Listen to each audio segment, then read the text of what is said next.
Okay, I think I'm live here in the woodlands, the highlands, as we call it. I have a few people joining us today, just waiting for them to come on. It's kind of cool and windy today. Yeah, but it's a beautiful day. I'll just let you have a look at the mountains here and the trees. Hi, Leanne. Great to see ya. My camera won't let me flip it around, but okay. Some days it works, some days it doesn't. Here you go. It is 5 o'clock in the mountains. Welcome to today's woodland walk. Today we're going to talk about the two states of being. Hey there. First of all, before I jump in, I just want to share that my daughter got married on Saturday, and it was incredible. It could not have been any better. And it's a great example of holding a context where we could have all been in trouble and problems. I mean, something like that never goes exactly as imagined, and it had to be postponed many times.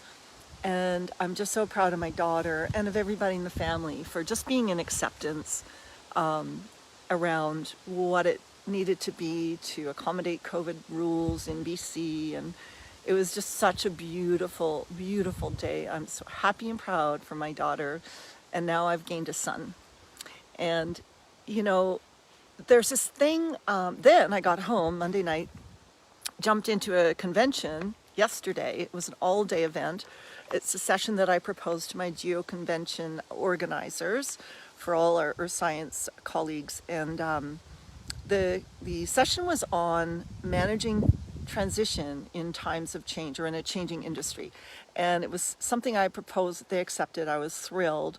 And I'm in a really amazing community of coaches. I've got so many international friends now who put up their proposals. And we had a dozen presenters. We filled the entire day and really provided a great service to people, earth science people, in particularly oil and gas, but anybody in the field, to help them use their mindset to have a different relationship with change and challenge and transitions.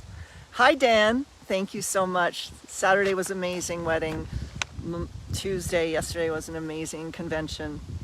I'm pretty tired, but I'm really happy to be home. I'm really happy to have some focus time in my office again, because I've been away for a month, first at the cottage and then home for 4 days to celebrate the big 6 oh dear. And yeah, so it's been a lot. Anyway, so today I'm going to talk to you guys about the two states of being. This is a mini segment of the presentation that I gave yesterday. And it's also, I'm going to start some group trainings, so stay tuned for that as well. Building the program, and the first one will be free for sure, and we'll just see. I'm still kind of working on how to set it up. But anyway, so there are two states of being. I might have mentioned this in some of my other lives.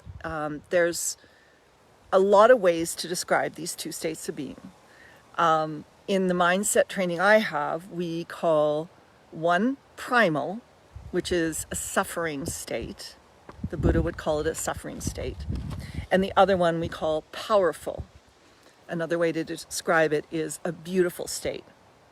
Or, you know, everybody has different words that resonate. So you could call one a stress state and one a renewal state. Okay, you get the gist, I'm sure. Anyway, you can only be in one at a time. You cannot be in both the time. I mean, you can bounce between them inside of, you know, just a couple seconds, but you can only be in one or the other. And so the positive or renewal or beautiful or powerful state is a positive emotional attractor. And the negative or primal stress or suffering state is a negative emotional attractor. The powerful state puts you in your parasympathetic nervous system.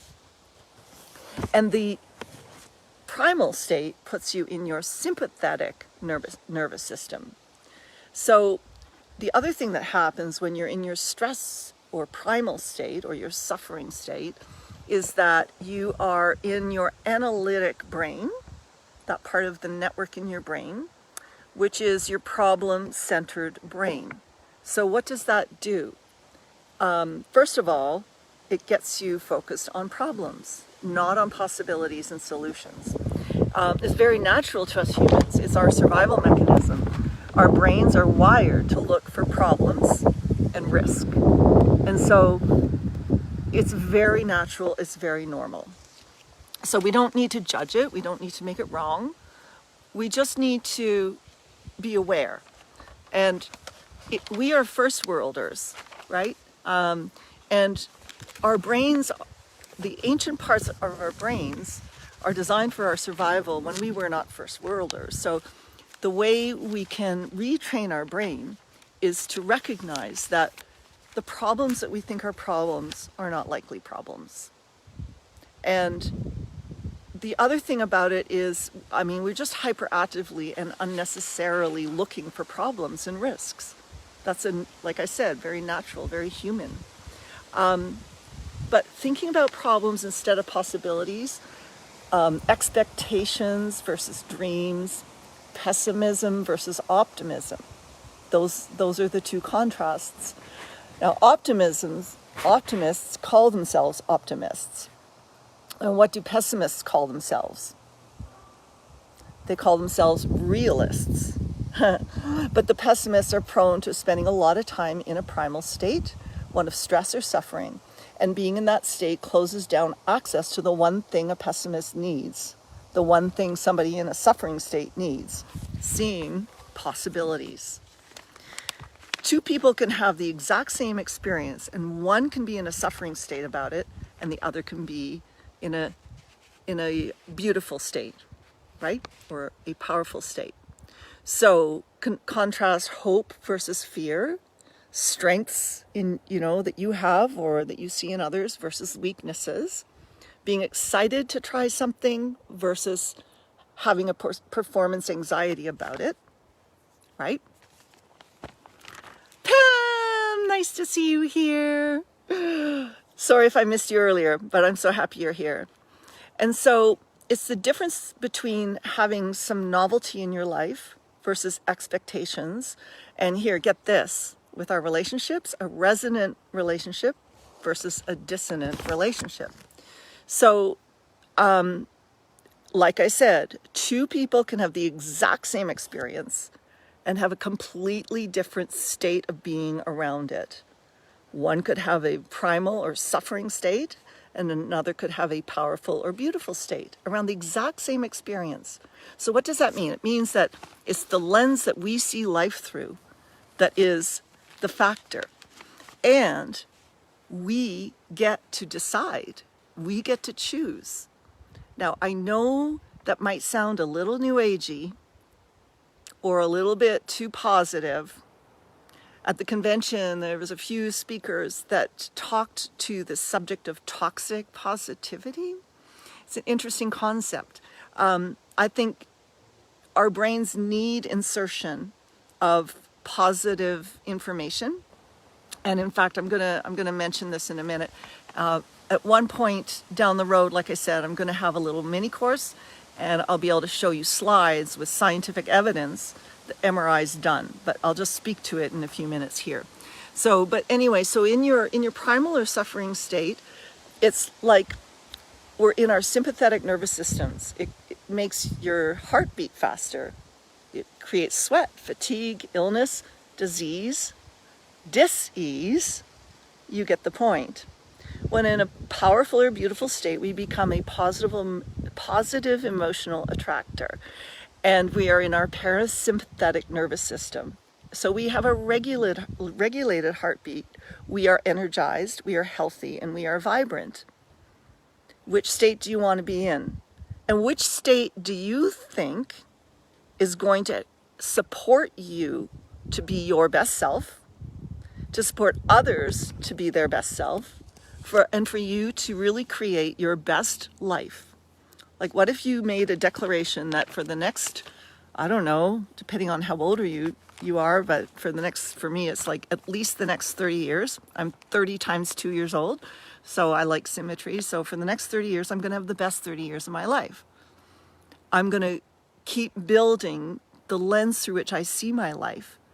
Now, here's the reason it works.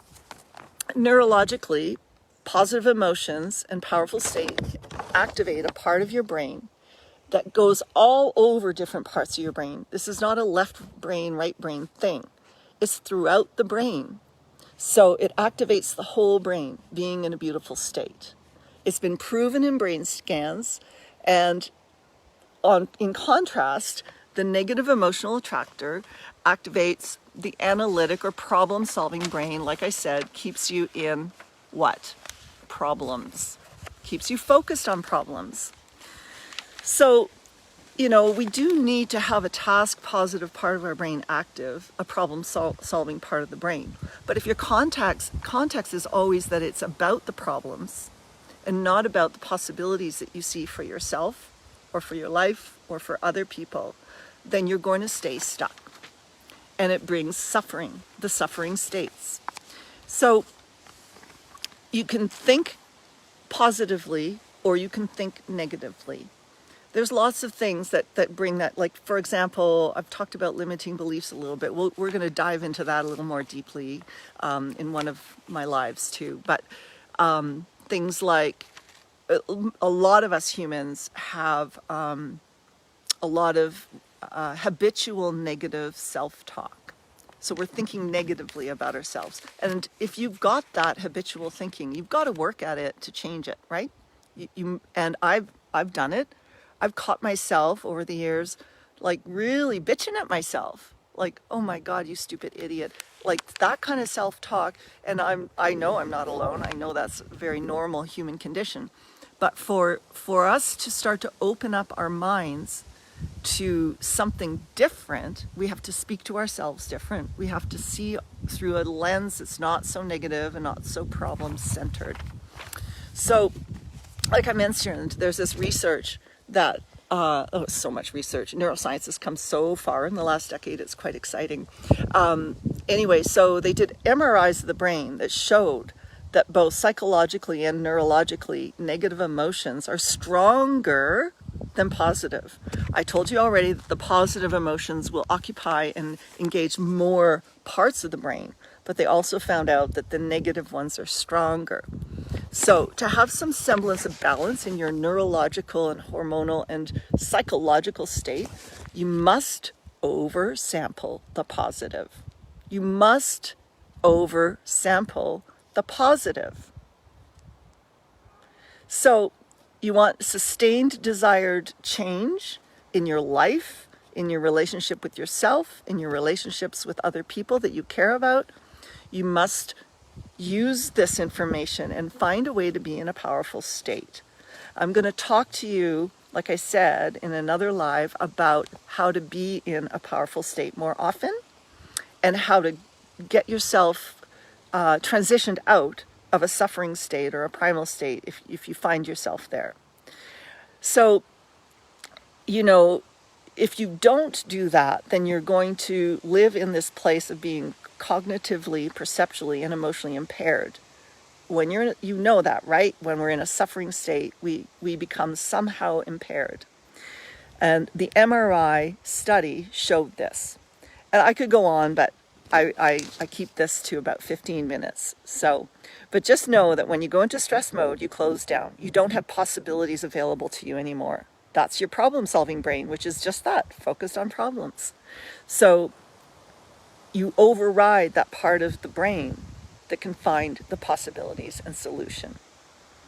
So one more study, I might go a little over here, but I just want to share this too. They gave somebody a hormone, an endocrine called oxytocin, and it stimulates the renewal or parasympathetic nervous system, right? Then they gave another group epinephrine, which stimulates the stress hormones. And they showed that people's peripheral vision changed. It went from about 180 degrees, which is pretty normal for us, like people that are just regulated, normal human beings. We have about 180. Some people are blessed with a little more. And the peripheral vision went down to 30 when people were given epinephrine and been, deliberately put in a stress state. So what does that mean? Well, that means that you are unable to see as well when you're in a stress state. Think about that. Your vision is compromised. So we must oversample the positive, and we have to have, in the study, the first study with the MRIs that show that we need at least a 2-to-1 ratio of positive thinking versus negative. So I'm going to say to you, the best thing you can do to start kind of a change, a shift in yourself, is to get aware. Have whatever you want to call that aware person, your observer, your higher self, something that's a little bit outside of you, observing you, your earthly self, and just start to have awareness and listen to your thinking, listen to what you're saying to yourself and about life and about others. And do your best to replace those thoughts, if they are negatively directed, to positive. Like I said, you need at least a 2-to-1 ratio, preferably 3-to-1, of good thoughts versus bad thoughts, of supportive thoughts versus debilitating thoughts. And in marriages, guess what? You need a 4 or 5-to-1 ratio. Nobody said marriage was easy, right? Well, it needs an insertion of way more positive.